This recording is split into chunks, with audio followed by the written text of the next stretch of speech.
Salut à tous et bienvenue dans Confinement Insight. Aujourd'hui, on a la chance de recevoir Margot Dumont, journaliste chez Beansport. Tout d'abord, Margot, comment ça va? Bonjour à tous. Bah, écoute, moi tout va bien, hein, la santé, c'est le principal, surtout en ce moment. Ma famille aussi se porte bien. Mon petit garçon grandit bien. Il a bientôt 8 mois. Donc, tout se passe super bien.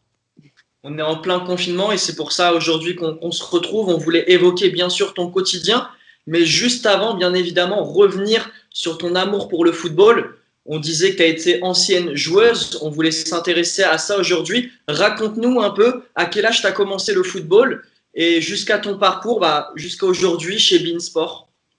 Écoute, j'ai commencé à jouer, je pense, dès lors que je savais me tenir debout et marcher, parce que je suis la dernière des cousins. Mais du coup, mes cousins sont plus âgés, ils ont une dizaine d'années de plus que moi. Et eux, avaient toujours un ballon dans les pieds. Donc, je t'avoue que quand j'avais, je sais pas, 3 ans, 4 ans, je sais pas, 5 ans peut-être, bah, j'ai commencé à jouer avec eux, ou en tout cas à essayer de d'attraper le ballon. Et puis, c'était plus âgé, plus grand, j'y arrivais pas, mais ça me faisait bien rire. Je courais dans leurs pattes pour choper le ballon. Donc, ce sont mes premiers souvenirs. Après, j'ai joué en club aussi pendant une saison à Lyon, au FC Caluire. Bon, après, j'ai moyennement apprécié l'expérience parce que c'était pour moi très différent de ce que je faisais d'habitude, c'est-à-dire jouer avec des copains, voilà, être un peu tranquille, enfin, s'amuser en fait. Je prenais pas beaucoup de plaisir dans ce club parce qu'en plus, c'était une section 8-14 ans. Donc, moi qui suis arrivée, je crois que j'avais 8 ans. Je me suis retrouvée avec des filles beaucoup plus grandes, etc. Enfin, il y avait une trop grande différence. Et c'était difficile pour moi de m'amuser du coup. Après, le club en soi était vraiment top, enfin, pour apprendre, etc. Enfin, c'est vraiment un super club. Mais bon, ça c'est pour moi, c'était pas le mieux à ce moment-là. Il n'y avait pas l'OL féminin, ça n'existait pas encore. Tu avais le FC Lyon, je crois, peut-être le FC Gerland. Mais bon, c'était loin pour moi. Donc, bon, j'ai préféré jouer avec mes copains, mais j'ai toujours joué vraiment, c'est une vraie passion. Encore aujourd'hui, bon, pas en ce moment, mais en temps normal, je fais 3-4 foot par semaine. Enfin, j'en bouffe, j'adore ça, quoi. Du coup, ça t'a mené jusqu'au FF ici en 2013-2014 et en D1 directement. Oui, c'est ça, exactement. Donc, quand je suis arrivée à Paris, puisque je suis lyonnaise, je suis arrivée, je devais avoir 19 ans. Et à 20 ans, donc j'ai cherché un club parce que je jouais beaucoup avec les garçons. Mais bon, je me suis dit, allez, on va quand même essayer, retenter l'expérience. On va pas rester sur un mini échec. Donc, du coup, bon, bah, j'ai regardé le club qui était le plus proche de mon travail, du secteur où j'étais. Donc, c'était dans le 92, en fait, ici, Boulogne, etc. Et donc, j'ai trouvé ce club, le FF ici les Moulineaux. Je me suis inscrite, voilà, comme quelqu'un qui prend sa licence. Je suis arrivée, donc je suis allée avec la réserve en DH, mais sans savoir qu'il y avait un club, en fait, enfin, une section qui était en D1. En fait, moi, je suis vraiment arrivée en mode, oh, bah, c'est le club le plus proche de chez moi, bon, bah, j'y vais, quoi. Bon, et j'apprends effectivement qu'il y a une D1 juste au-dessus. Et je me dis, bah, on va essayer de quand même faire un petit quelque chose pour peut-être au moins faire quelques entraînements. Et au final, au bout de 6 mois, effectivement, il y a l'entraîneur de la D1 qui me prend dans le groupe. Donc, je commence à faire des entraînements avec la D1 et puis j'ai fait quelques matchs également. Donc, c'est voilà, c'est une superbe expérience. Franchement, c'était exceptionnel. Le regret que j'ai, c'est que cette saison-là, ma licence était sur le statut mutation hors délai. Donc, en fait, bon, ça parlera beaucoup aux amateurs, mais on a le droit, à ce moment-là, on avait le droit à 4 joueuses avec ce statut. Et on était peut-être 6 ou 7, donc ce qui, sur une feuille de match, réduisait tes chances quand même d'être sur la feuille de match. Voilà, donc du coup, j'ai pas fait tous les matchs que j'aurais espéré faire, mais il n'empêche que j'en ai fait quelques-uns et c'est une superbe expérience, quoi. Raconte-nous du coup la transition entre joueuse professionnelle en D1 et maintenant du coup journaliste chez Beansport.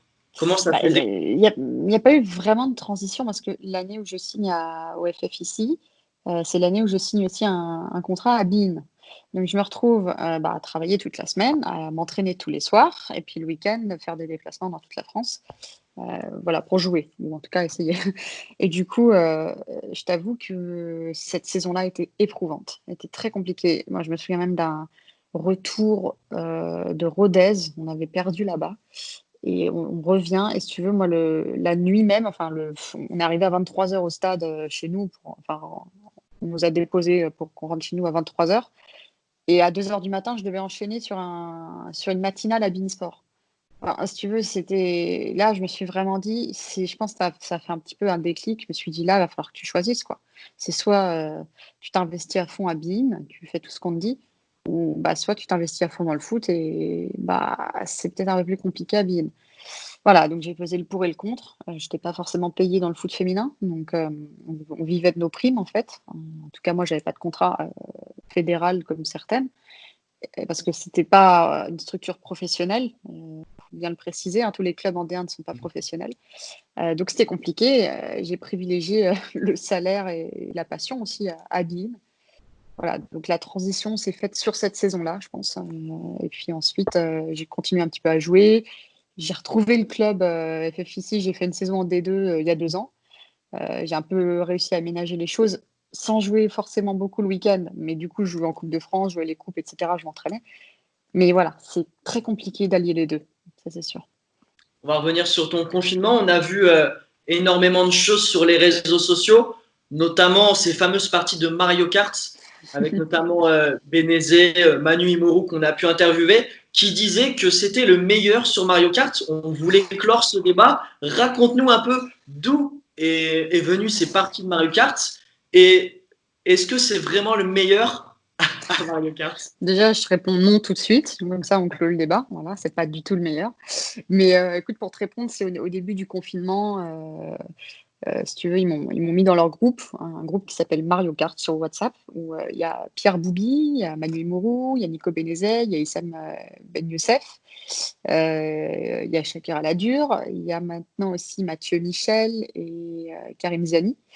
Et bon, je t'avoue qu'on et Aledine Yaya aussi, hein, faut le préciser. Alors, je l'oublie un petit peu parce qu'il est vraiment nul pour le coup, mais bon, bah, voilà, je le précise quand même.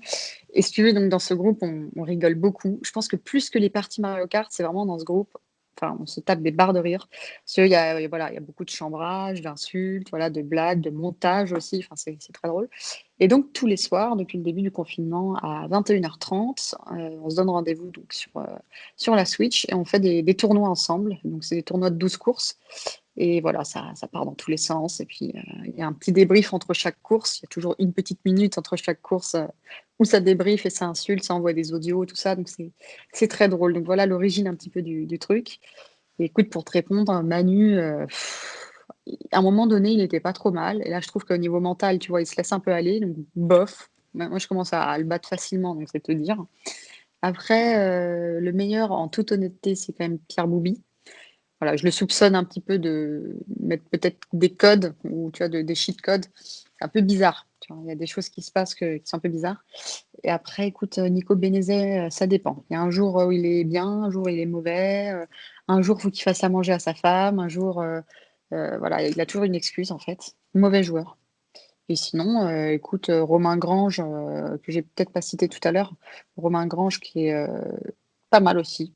Ça va. Et donc, Aledin Yaya, comme je t'ai dit, au début, il me battait parce qu'au début, tu vois, j'étais un peu nulle. Et là, j'ai vachement progressé. Je me suis pris un coach, en fait, qui est le champion de France en titre de Mario Kart en e-sport. Et il me coach, et depuis, je suis trop forte. Voilà. Donc, pour te résumer un peu la situation, progression fulgurante. Raconte-nous, qu'est-ce que tu fais de beau à côté du coup de Mario Kart? J'imagine, tu regardes quand même pas mal de matchs. On a vu Beansport qui a retransmis la Coupe du Monde, qui a retransmis énormément de matchs. Raconte-nous, qu'est-ce que tu fais de beau à côté de Mario Kart? Non, j'ai pas beaucoup le temps de regarder la télé parce que j'ai un petit garçon de presque 8 mois et j'évite de mettre la télé en continu parce que je pense pas que ce soit très bon pour lui. Donc je me prive par rapport à lui justement, son éducation. Après écoute, quand il dort comme en ce moment, oui, j'essaye un petit peu de regarder, je me suis fait les matchs, les Lyon-Marseille notamment, il y avait des compiles, voilà, c'est plus, ce genre de choses que je regarde, voilà, des rétros qui me parlent un petit peu, des gros matchs que j'ai pu vivre, un peu plus jeune, que j'aime bien regarder. Mais effectivement, ouais, on passe, des bons programmes en ce moment qui permettent un petit peu de faire passer le temps.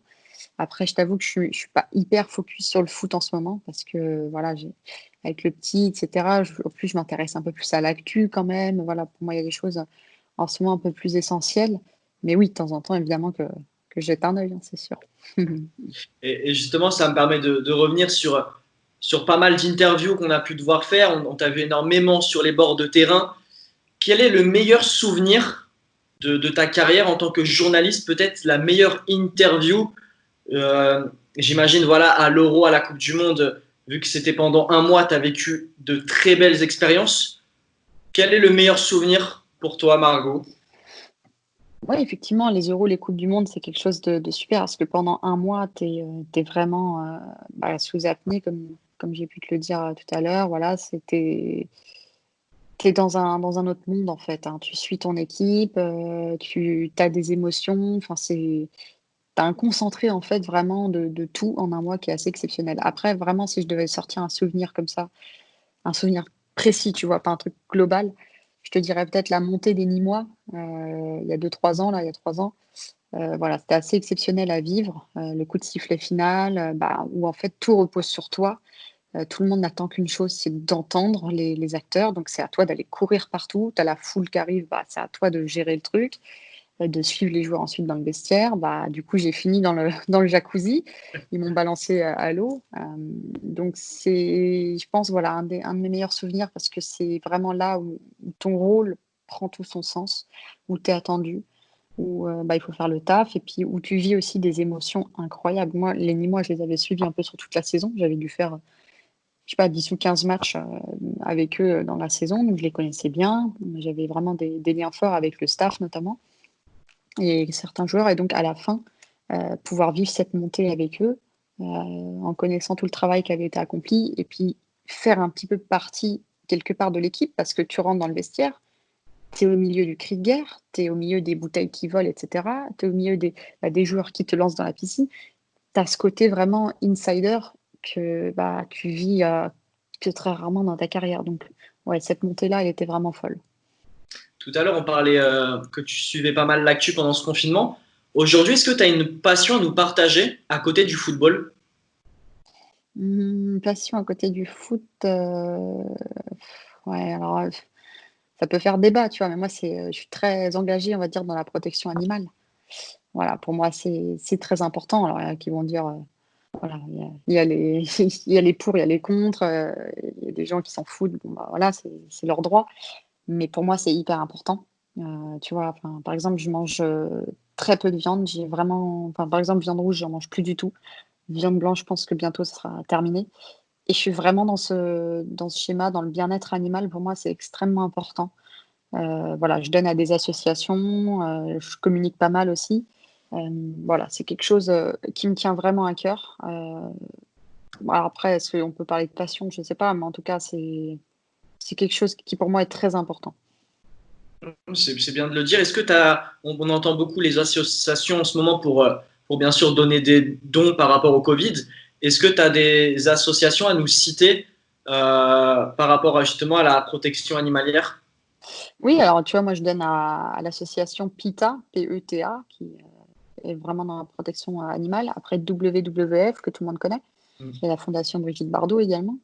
Après moi il y a une asso, qui protège en fait les dauphins qui sont massacrés au Japon, par saison en fait. Donc il s'appelle Dolphin Project et là aussi j'ai donné un petit peu et puis, j'essaie de communiquer un petit peu pour les faire connaître. Voilà, sont quelques assos que je te cite. Après évidemment, il y a la SPA, tu vois? Je pense, à un sujet que j'ai fait récemment avec Paul Bernardoni, le gardien de Nîmes, qui est très impliqué aussi dans la cause animale et qui est bénévole à la SPA à Nîmes et ça, c'est un super sujet, tu vois? Pour moi, ça me tenait doublement à cœur, quoi. C'était exceptionnel. Donc voilà, ce sont ce genre de causes que j'aime beaucoup défendre et voilà, j'aimerais que les animaux se portent un petit peu mieux parce qu'ils sont, pour le coup, vraiment innocents et pas comme l'homme, malheureusement. En tout cas, merci de nous avoir partagé ce petit point. C'est très important. Et merci d'avoir donné ces noms d'associations parce que c'est important. Beaucoup de donations en ce moment et il faut y penser également par rapport aux animaux. Je suis vraiment sensible par rapport aux animaux également. Donc, merci beaucoup, Margot. Avec Qu'est-ce plaisir, ouais. qu'est-ce qui te manque le plus pendant ce confinement? Humainement, on va dire la famille, clairement. Voilà, c'est de prendre ses parents dans ses bras, mon frère, mes beaux-parents aussi, voilà, c'est clairement la famille. En plus, mes parents, ils sont à La Réunion, donc je suis pas prête de les revoir, jusqu'à ce qu'ils réouvrent les lignes entre Paris et La Réunion. Bon, c'est ce qu'il y a de plus dur. Après, on va dire un peu plus «matériel» entre guillemets, je dirais le foot à fond, mais jouer, hein, pas regarder. jouer parce que franchement, aller courir, c'est bien sympa, mais moi, je m'ennuie, quoi. Il me faut un ballon, en fait. Il faudrait qu'il y ait un ballon à mes pieds qui soit cousu pour que je puisse courir, mais là, donc voilà, c'est vraiment le foot. Donc je fais quelques exercices, plutôt de renforcement musculaire et je mise vraiment sur la reprise des five et des urban soccer là pour, me refaire le cardio. Mais voilà, c'est de me retrouver avec les copains, taper le ballon. Voilà, en plus, je suis un peu une compétitrice, même sur les petits matchs entre amis. C'est un truc qui me manque, en fait. Donc, voilà, j'espère que ça va bientôt reprendre quand même. En tout cas, c'est tout ce qu'on peut souhaiter, bien sûr, la reprise du sport, la reprise du foot, tout simplement, de revoir du foot, de pouvoir repratiquer C'est également un ça. sport comme tout le monde, ça nous manque tous. Par rapport à toutes les interviews, tout à l'heure, on parlait des différents Euros, Coupe du Monde, bien sûr, évidemment, tous les bords de terrain que tu as pu faire avec les sportifs, les entraîneurs. Est-ce qu'il y a un footballeur que tu aimes plus particulièrement interviewer que d'autres? Parce que tu parlais de Nîmes, peut-être que tu as une préférence en termes de footballeur, un footballeur avec qui tu t'entends mieux que d'autres. Bon, après, oui, il y en a quelques-uns, effectivement, même avec qui je suis devenue amie, tu vois, parce qu'à force de les voir, et puis on a peut-être des intérêts communs, puis je m'entends très bien avec leurs femmes, enfin voilà, c'est un tout. Mais écoute, oui, il y a par exemple Dimitri Liénard à Strasbourg, qui est quelqu'un qui, comme toi et moi, en fait, un monsieur tout le monde, extrêmement abordable, drôle. En interview, tu sais toujours que tu auras une bonne interview avec lui. Il accepte, normalement toujours. Donc c'est vraiment agréable des mecs comme ça. Après, je peux t'en citer beaucoup, tu vois? Enfin, à Saint-Étienne, je m'entends très bien avec Romain Mouma, parce que je suis aussi copine avec sa femme. Il y en a un peu de partout, en fait, hein. Donc, tu vois, à Lille, Tchéka, heu, qui est un mec adorable aussi, qui répond tout le temps. Rémi Houdin, qui est un mec hyper gentil et puis, intéressant en interview. Voilà, il y en a beaucoup. Je ne vais pas tous les citer malheureusement, mais franchement, moi j'ai de bonnes relations en fait, hyper saines. Je pense qu'ils me prennent un peu, bah, pour ce que je suis, c'est-à-dire un garçon manqué. Je suis pas la petite fille mijaurée, ou intéressée, voilà, comme il doit y en avoir beaucoup qui gravitent autour d'eux. Moi, je suis là, je parle de ballon, je leur dis: «Je vais te mettre un petit pont», enfin voilà, moi je parle football en fait et je pense que c'est ce qui leur plaît, quoi.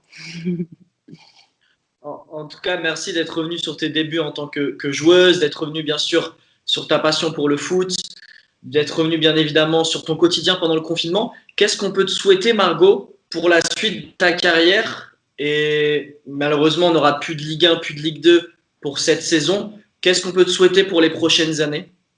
Bah, qu'on récupère la Ligue 1 et la Ligue 2 dans 4 ans, mais c'est en tout cas ce qui est prévu. Ensuite, écoute, c'est de faire, un bel Euro l'année prochaine, une belle coupe du monde l'année d'après. C'est de prendre encore beaucoup de plaisir, au travail, mais c'est le cas. Enfin, tu vois, Bein, c'est une super maison. Franchement, je pense enfin, les gens ne connaissent pas trop forcément ce qui se passe à l'intérieur, mais je peux vous dire que humainement et au niveau des conditions de travail, enfin, c'est juste, incroyable. Moi, j'ai rarement vu une boîte aussi, géniale à ce niveau-là. Donc voilà, c'est de continuer à prendre beaucoup de plaisir là-bas. Après, je vais parler comme un footballeur, on ne sait pas de quoi l'avenir, sera fait. Moi, je prends les matchs les uns après les autres. Et puis on verra bien. Mais écoute, pour l'instant, comme diraient les footballeurs, il n'y a pas de raison et tout se passe bien dans mon club. En tout cas, merci beaucoup, Margot. C'était un grand plaisir. Et quant à nous, on se retrouve prochainement pour un nouveau numéro de Confinement Insight. Avec plaisir, à bientôt.